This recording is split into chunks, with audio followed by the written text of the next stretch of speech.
Ya, kembali lagi kita berbincang di diskusi titik temu, masih membahas mengenai musim Capres cari pendamping. Inilah program akhir pekan dari RKN Video dan Radio. Saya Hardi Hermawan dan masih bersama dengan 3 orang narasumber. Ada Mas Ray Rengkuti dari Lingkar Madani, ada Mas Arif Susanto dari Exposit Strategik, pengamat politik Exposit Strategik, dan Dr. Subhan, pengamat politik dari Palmerah Syndicate. Tadi Mas Arif sudah mengatakan betapa memang ini problem yang sudah sangat mendasar, sistemnya yang bermasalah sehingga kemudian orang itu tergopoh-gopoh dengan citra, lupa dengan yang substansi, sehingga ketika ada jadwal semacam ini, masanya untuk menentukan siapa yang maju dalam kontestasi dicari dengan berdasarkan pendekatan-pendekatan yang bersifat citra juga ya, pencitraan juga. Kalau di Amerika kan udah jelas gampang lah, ada konvensi, menang siapa di sana, nanti ditentukan wakil presidennya, maju. Nggak seribet ini gitu loh.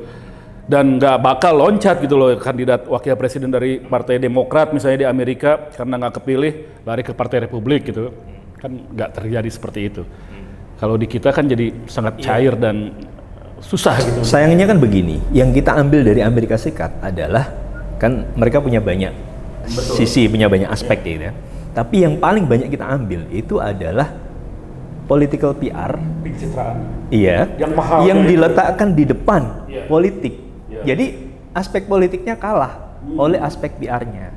Padahal mestinya dia itu supporting gitu ya, karena dia katakanlah memberi warna yang lebih modern pada proses politik yang kita bisa runut dari masa klasik ya.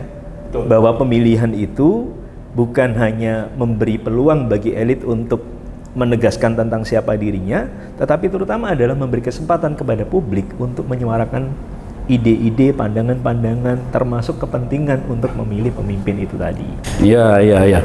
Kalau misalnya semua syarat-syaratnya sudah dipenuhi, barulah orang kemudian berkampanye memakai PR itu tadi.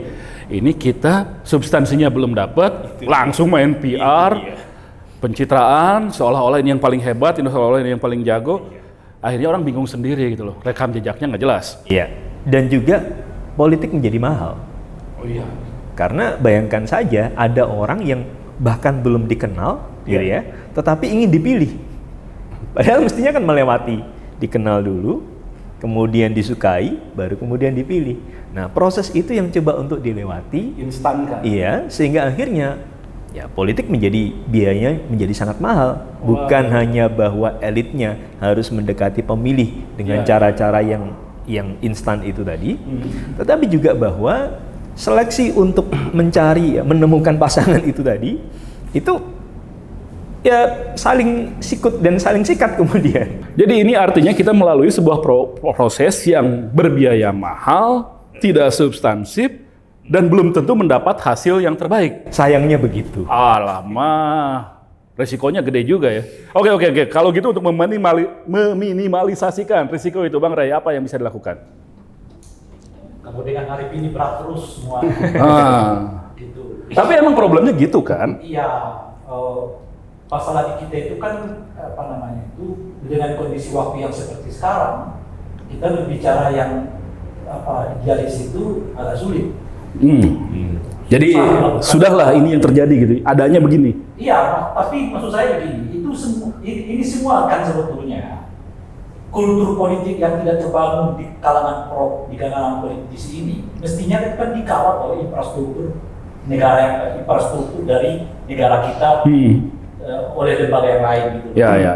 Nah, dalam hal inilah ada namanya Bawaslu, ada namanya KPU, ada namanya dan seterusnya.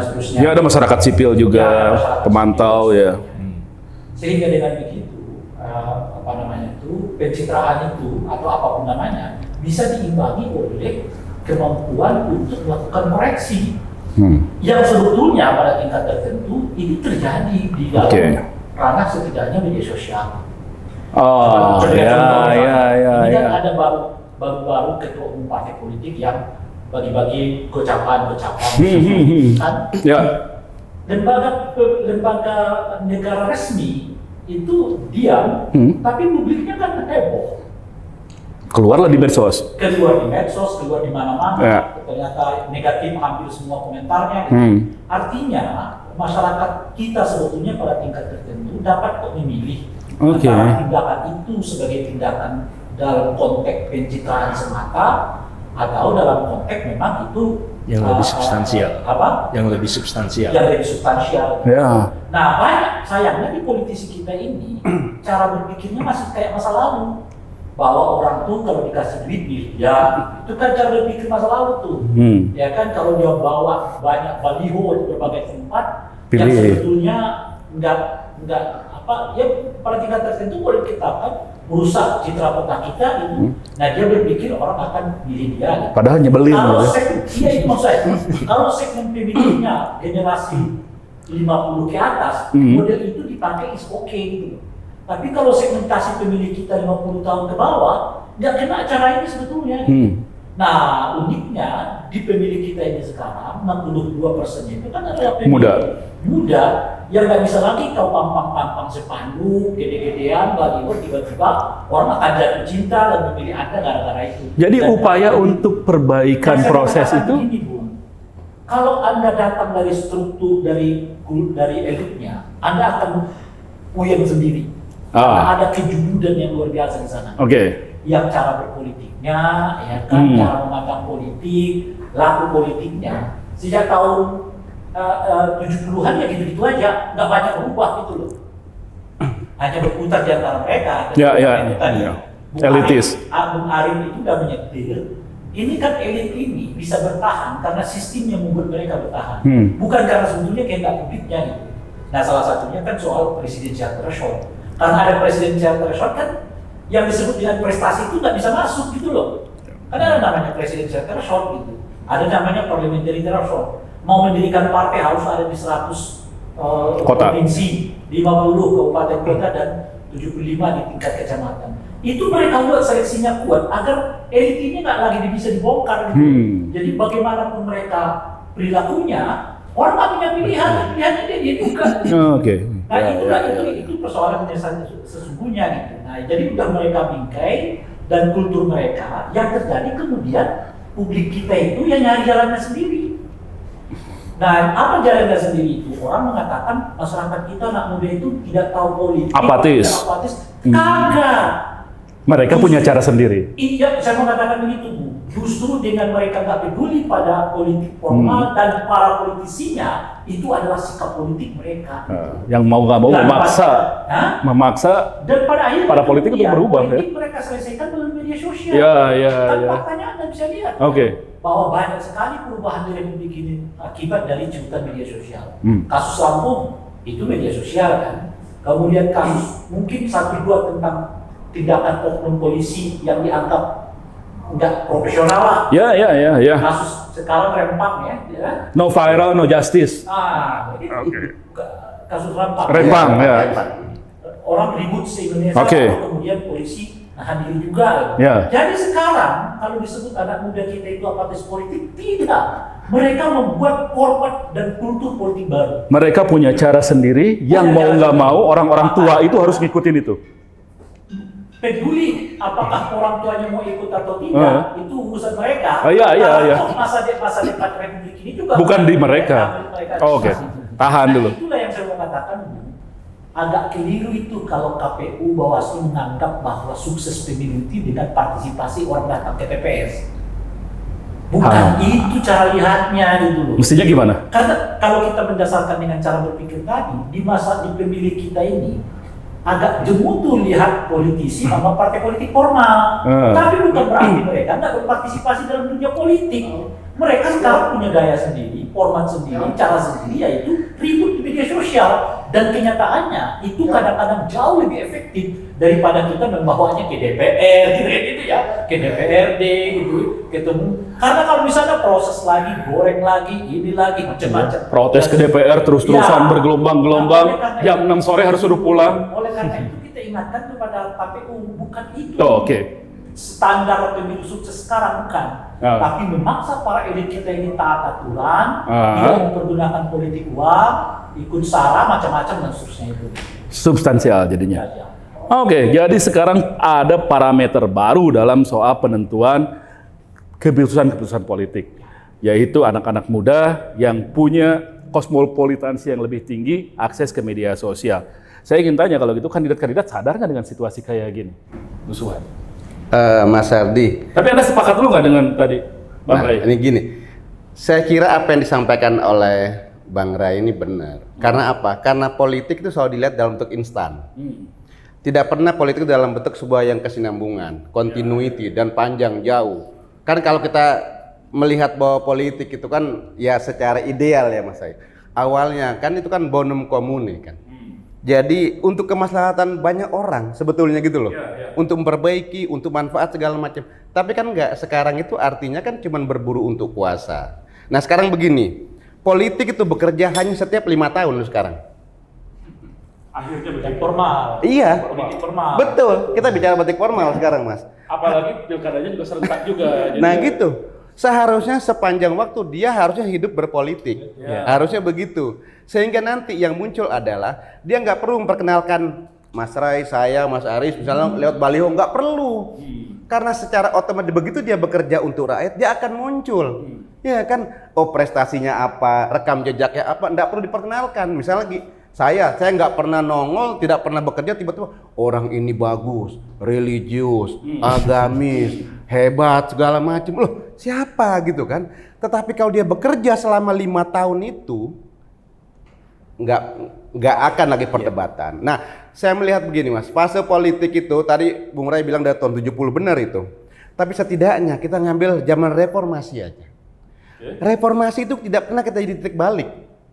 Reformasi enggak setiap 5 tahun berulang, setiap 5 tahun berulang. Harusnya sekarang udah 24 tahun sekarang ya? 25. 25 tahun. Harusnya 25 tahun tuh roadmap kita tuh udah jalan Mas.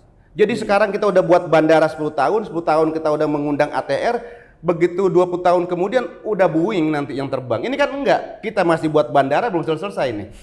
Infrastrukturnya masih belum beres, 2000 cakar sana cakar sini. Nah, beberapa waktu lalu kemarin saya sempat diskusi di Depok sama teman-teman. Saya bilang begini, saya ngajuin premis apa tesis lah kira-kira. Apa yang disampaikan Bung Ray tadi benar. Saya bilang, saya punya usul. Bagaimana kalau DPR tiadakan Bung Ray? Apa? DPR. Oh iya. Karena perannya udah nggak ada, digantikan sekali oleh media sosial. Dia menjadi pilar yang keempat. Pada setuju semua. Anda nggak perlu mengatakan ditiadakan, itu secara alamiah. Kalau begini-begini terus, ya makin tidak relevan. Nah, persoalannya gini, biayanya. Kita konsen biayanya, nggak usah lagi kita biayanya. Saya udah beberapa tempat membicarakan ini. Iya. Bila kalau lihat tren politik kita masa depan, DPR itu tetap harus ada, karena harus ada pengadministrasian pembentukan undang-undang, pengadministrasian keputusan-keputusan yang berhubungan dengan hajat publik. Nah itu DPR. Tapi apakah DPR sebagai pemutus politik? Enggak lagi.